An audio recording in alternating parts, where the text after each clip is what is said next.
Hi, welcome to Financial Health and Wealth, where we help educate you on the various ways to improve your financial fitness and help you live long, healthy lives. President-elect Biden has produced a new tax plan that includes a fair amount of changes to the current system and even reverses some of the tax laws put in place in 2017 by President Trump. However, with so much information out there regarding his plan, it's hard to figure out exactly how this may affect you. Is your retirement plan in danger? Will this plan help? What about your investments? Today, we will go over the key points of the plan and their possible effect on your wallet. Before we begin, don't forget to hit the like button and the notification bell and subscribe to this channel to continue getting more content like this in the future. So here are the key elements of his platform on taxes as currently available. Note that all these changes would need to be enacted by Congress in order to become law, and that any of these provisions may be revised or eliminated. In addition, tax experts say relief for low-income and middle-income taxpayers and tax breaks to encourage retirement savings are most likely to get bipartisan support as a way to help families hardest hit by the economic downturn this year. What's likely to pass hinges largely on the runoff elections for the 2 Senate seats in Georgia this coming January. If Democrats win both seats, neither party would have a Senate majority, and the vice president would cast the deciding vote when issues divide amongst party lines.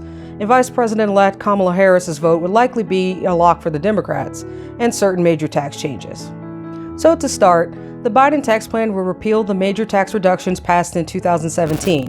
It would increase the top individual federal income tax rate from 37% to the pre-Trump rate of 39.6%.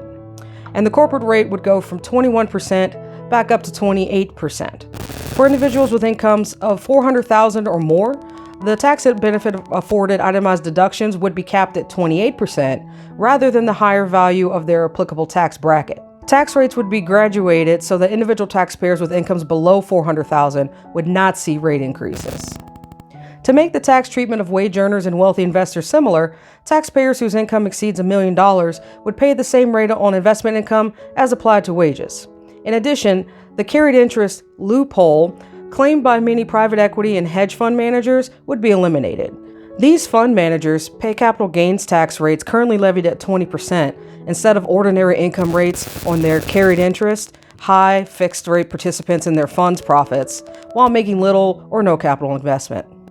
The corporate tax rate would increase from 21% to 28%. To prevent profitable companies from paying no tax, all corporations would be subject to a 15% alternative minimum tax, or AMT, on booked income. All foreign income earned by U.S. companies overseas with operations would be taxed at 21%, twice the current rate. The plan also indicates that a Biden administration would promote tax provisions to penalize exporting jobs overseas and to incentivize investments in infrastructure and green energy, transportation, and manufacturing. Businesses would be offered a variety of new tax credits ranging from benefits to deal with workforce layoffs to small business incentives to provide retirement savings plans. It's difficult to predict or quantify what, if any, impact these tax changes might have on the corporate stock valuations and thus on the value of stock portfolios and retirement savings. Any effect on stock values probably would depend on the extent to which the individual corporations had benefited from the provisions that the Biden plan will reduce or eliminate. With respect to the proposed AMT on book income, the key point would be the extent to which the income reported for financial purposes exceeds the income reported on their corporate tax returns. The Biden tax plan also emphasizes new and revised tax benefits for working families. A key element of the Biden policy is the use of tax credits, often refundable rather than tax deductions, to counter the greater savings that deductions provide to higher income taxpayers compared to lower and middle income individuals. Now, what is a tax credit? A tax credit is a direct offset to the amount of taxes owed by a taxpayer. It is a dollar-for-dollar reduction in tax liability. Unlike deductions, which reduce income, tax credits provide the same amount of benefit to all taxpayers regardless of tax bracket. Some tax credits are refundable and thus particularly benefit taxpayers who owe less in taxes than the credit amount. Those taxpayers get a refund of the balance. A 20% tax credit for an eligible expenditure of $100 would reduce taxes by $20 for every taxpayer regardless of income level or tax bracket. On the other hand, an exclusion, exemption, or deduction reduces income and thus provides a larger benefit to taxpayers in higher tax brackets. One significant potential substitution of a tax credit for a present law deduction applies to retirement savings. The Biden plan would include rules, details unspecified at this time, to equalize the tax benefits for contributions to 401ks and other retirement plans across the income scale. Depending on the design of the new provision, the impact on high-income taxpayers could be substantial.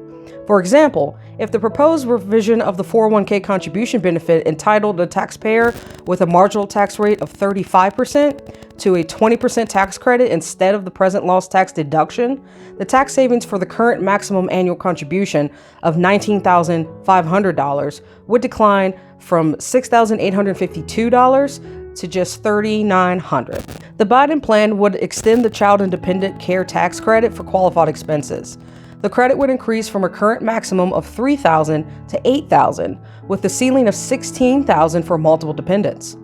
The child tax credit would be made fully refundable and rise from $2,000 to $3,000 for children ages 6 to 17, with a credit of $3,600 allowed for children under age 6. Present law threshold and phase-in limitations would be eliminated. As part of the President-elect's program to increase protections and assistance for health insurance access, the Biden plan would provide refundable tax credits for healthcare insurance premiums intended to limit family spending on insurance premiums to no more than 8.5% of their income. In addition, the plan would increase tax benefits for the purchase of long-term care insurance. Recognizing that home ownership is the foundation of family wealth accumulation, the Biden plan would reinstate the first-time homebuyer tax credit, originally created to help housing in the Great Recession. This credit would be provided at a maximum of $15,000 for first-time home purchasers and would be refundable and advanceable in order to assist buyers at the time of purchase instead of making them wait until they file their taxes. The Biden tax plan would afford some tax relief for the burden of student debt, in addition to adding more generous forgiveness and payment deferral rules for present student loan programs. Under the present law, the amount of any loan forgiveness granted a borrower generally must be reported as a taxable income, thereby imposing a new similarly challenging economic burden. The tax feature of the Biden student loan assistance would forgive the balance of a borrower's outstanding student loan debt after 20 years without imposing any tax liability. Two features of the Biden tax plan directly target high-income taxpayers. The first provision would increase Social Security taxes, while the second would increase estate taxes. For 2020, the Social Security payroll tax is 6.2% each for the employee and the employer on wages up to the contribution base of $137,700, currently to be updated to $142,800 in 2021. Self-employed individuals are liable for Social Security tax of 12.4% on their net profits. The Biden plan would impose an additional Social Security payroll tax of 6.2% each on the employer and the employee on all earned income of $400,000 or more. Under the plan, no additional Social Security tax would be imposed on wages between the wage base. The Biden tax plan entails two changes to the federal estate tax. It would reduce the estate tax exemption by approximately 50% from its current level of $11.58 million of estate assets, thereby restoring the threshold for the taxable estates to its pre-Trump level. Tax experts generally believe that most very wealthy individuals already take advantage of sophisticated tax planning strategies that reduce their estate tax liabilities and will continue to do so. Therefore, the lower exemption level may result merely in expanding tax planning.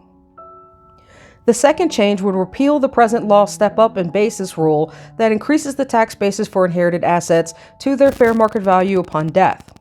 This rule, which carries over an asset's tax basis from the testator to the heir, likely would entail a significantly greater overall tax burden with respect to transferred assets than would the decreased exemption. The repeal of the step-up and basis rule could prove very costly over time to heirs of appreciated property at all income levels, not just the wealthiest. For families with extensive appreciated real estate investments, for example, the step-up in basis upon death creates a significant motive for tax planning.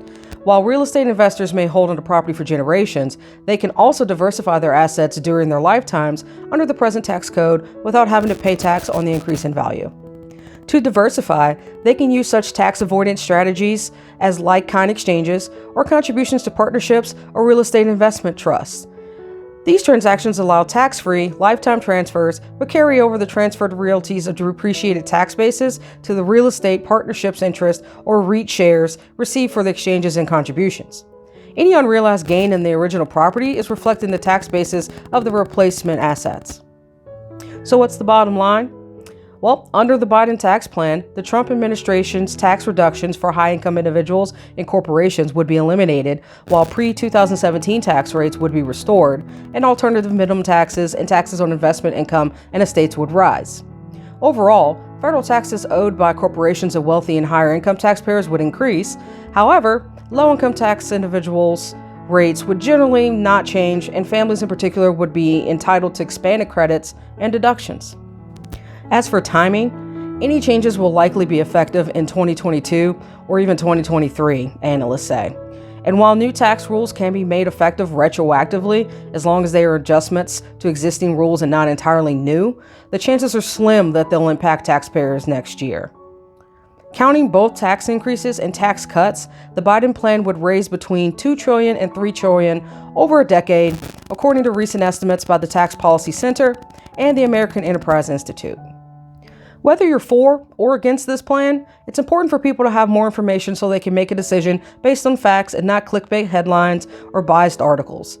There's a lot of things changing here going forward, and that may be welcomed by some after the turbulence of 2020.